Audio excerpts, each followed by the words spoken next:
अब सॉल्व करते हैं अगले वाले एग्जाम्पल, ठीक है, यानी 9, 10, 11 और 12। तो यहाँ पर देखिए आपको कभी भी ध्यान रखना है, अगर 3 पद दे रखे हो, ठीक है, पहला, दूसरा और तीसरा, जो लास्ट वाला अंक है वो किसी संख्या का वर्ग नहीं है। क्या बता रहा हूँ, ध्यान रखना, किसी संख्या का वर्ग नहीं होना चाहिए लास्ट वाला अंक। अगर वर्ग हो जाता तो इसके पहले जो एग्जाम्पल किए थे तरीके, उसके तरीके से ही अपन इसको सॉल्व करते, लेकिन यहाँ पर देखो 6 किसी का वर्ग नहीं है। तो यहाँ पर आपको एक फॉर्मूला बता रहा हूँ, इसको आपको याद रखना है। X plus A X plus B बराबर किसके होता है, X square plus A plus B कोष्टक एक्स प्लस ए बी। आपको क्या करना है, जो लास्ट वाला पद है यानी इस पूरे व्यापक पद की जो तुलना है आपको इससे करनी है और कंपैरिजन कराना है, जिसके अंदर क्या होगा कि इसका जो स्क्वायर है वो एक्स स्क्वायर अपनी जगह पे है। आपको क्या करना है, इस एक्स को पीछे की तरफ ले जाना है, तो एक्स पीछे की तरफ चला गया। और ये जो ए बी है ये 6 कैसे बन रहा है, तो यहाँ पर देखना ए प्लस बी और ए इंटू बी, इसको आपको सेटिस्फाइड करवाना है। कैसे करवा सकते हो कि आपको दिमाग लगाना है कि किन दो संख्याओं को जोड़ने पर 5 आ जाता है और किन दो संख्याओं को इंटू करने पर 6 आना चाहिए।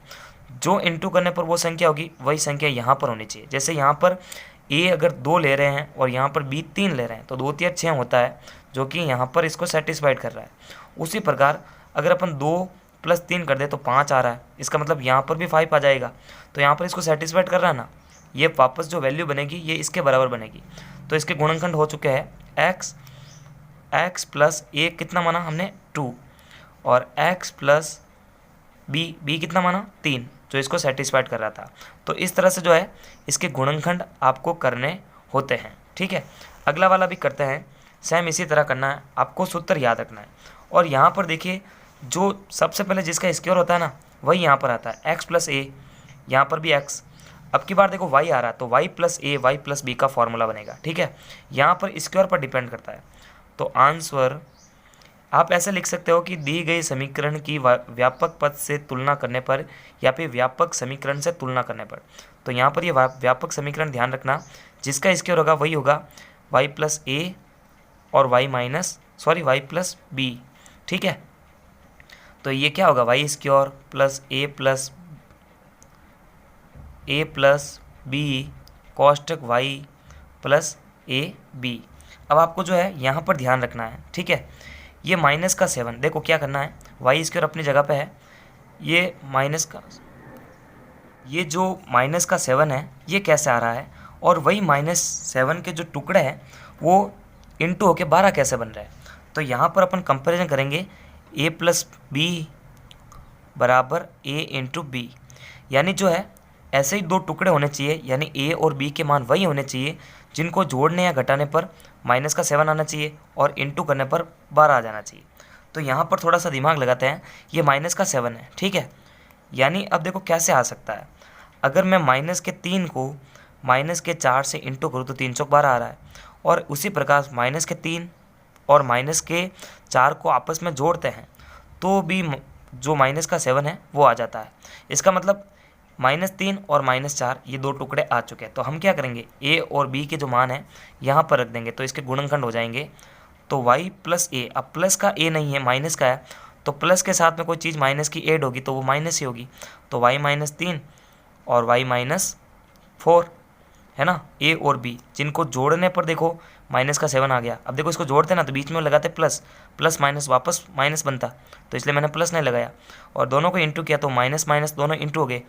माइनस का चिन्ह जब इंटू होता है माइनस माइनस तो प्लस का चिन्ह बन जाता है, तो 3 चौक 12 भी हो गया, तो इसको सेटिस्फाइड कर रहा था। तो इस प्रकार इसको सॉल्व करना है, ठीक है। और अब एक और तरीका है जो अपन वो भी अपना सकते हैं, आप कोई भी तरीका अपना सकते हो, कोई भी एग्जामिनर इसको गलत नहीं करेगा, ठीक है। तो यहाँ पर दूसरा तरीका क्या है, देखो पहला तरीका तो उदाहरण 9 और 10 से साफ है, ठीक है। उदाहरण 11 और 12वें के अंदर आपको जो है तरीका चेंज करना है। कैसे, पहले वाली संख्या को तीसरी वाली संख्या से इंटू करवाना है, ठीक है। यानी पहली वाली संख्या क्या है, जेड का गुणांक 1 है, तो 1 इंटू -12 तो कितना आ रहा है, -12। अब जो बीच वाली संख्या है, जेड को छोड़ दो, बीच वाली संख्या -4 या -4।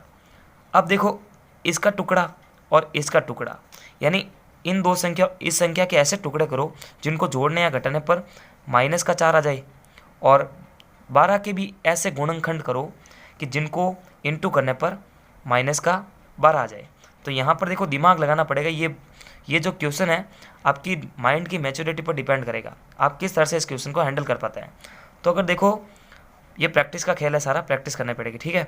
-12 के अगर मैं टुकड़ा करूँ इस तरह से, -6 इंटू -2, 6 दूनी 12, ठीक है।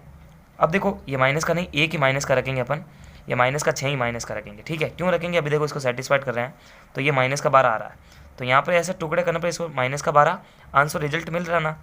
तो यहाँ पर -4 को भी अपन ऐसे टुकड़ों में कन्वर्ट करेंगे, तो जहाँ पर ये जितना लिया है इन्हीं टुकड़ों का यूज करना है। तो अगर देखो -6 प्लस 2 कर दें तो कितना आ रहा, प्लस माइनस माइनस, बड़ी संख्या का चिन्ह काम आएगा, तो -4 आ रहा है। यानी ये दोनों जो टुकड़े हैं ना, -6 और +2 इंटू करने पर 12 आ रहे हैं, और जोड़ने या घटाने पर -4z आ रहा है ना। तो यहाँ पर देखना दो टुकड़े मिल चुके हैं, एक है -6 और एक है -2। तो हम क्या करेंगे, इसको इस वैल्यू में रख देंगे z इसकी ओर। अब देखो -4 की जगह अपन लिख सकते हैं -6z और प्लस का 2z, -12 अपनी जगह पे है। यानी चेंज किस में कर रहे हैं, जो टुकड़े हमारे को मिल रहे थे, जो सेटिस्फाइड भी कर रहे थे, इसकी जगह पे वो टुकड़े दर्शाने हैं, और ऐसे ही दर्शाना है कि जिनको जोड़ने या घटाने पर -4 आ जाना चाहिए। तो देखो इन दोनों को जोड़े या घटाएंगे तो -4 आ जाएगा, यानी वापस ये पूरी वैल्यू ऐसी बन जाएगी। लेकिन फिलहाल हमारे को इस वैल्यू को ओपन करते हुए लिखना है, यानी खोलते हुए लिखना है। तो यहाँ पर दो जोड़े मिल जाएंगे आपको, इन दो जोड़ों को आपको जो है कॉमन लेकर सॉल्व करना, ठीक है। तो देखो इसमें कॉमन क्या चीज़ आ रही है, जेड कॉमन आ रहा है ना इसमें आगे, यानी जब 4 पद होते हैं तो दो पदों को लेकर सॉल्व करते हैं, तो जेड बार आ जाएगा। तो यहाँ पर जेड -6 बचेगा। अब देखो जितना यहाँ पर बचेगा उतना ही उधर पीछे भी बचेगा। देखो कैसे, जेड -6, इसमें से 2 कॉमन आ जाए प्लस का, है ना।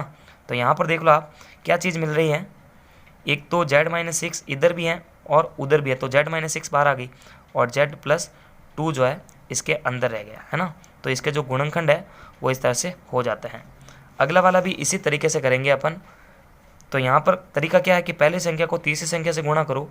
तो पहली संख्या यहाँ पर 3m इसकी ओर नहीं है, ये अंक वाला ही यूज करना है ना, अंक की तो हमारे को चाहिए।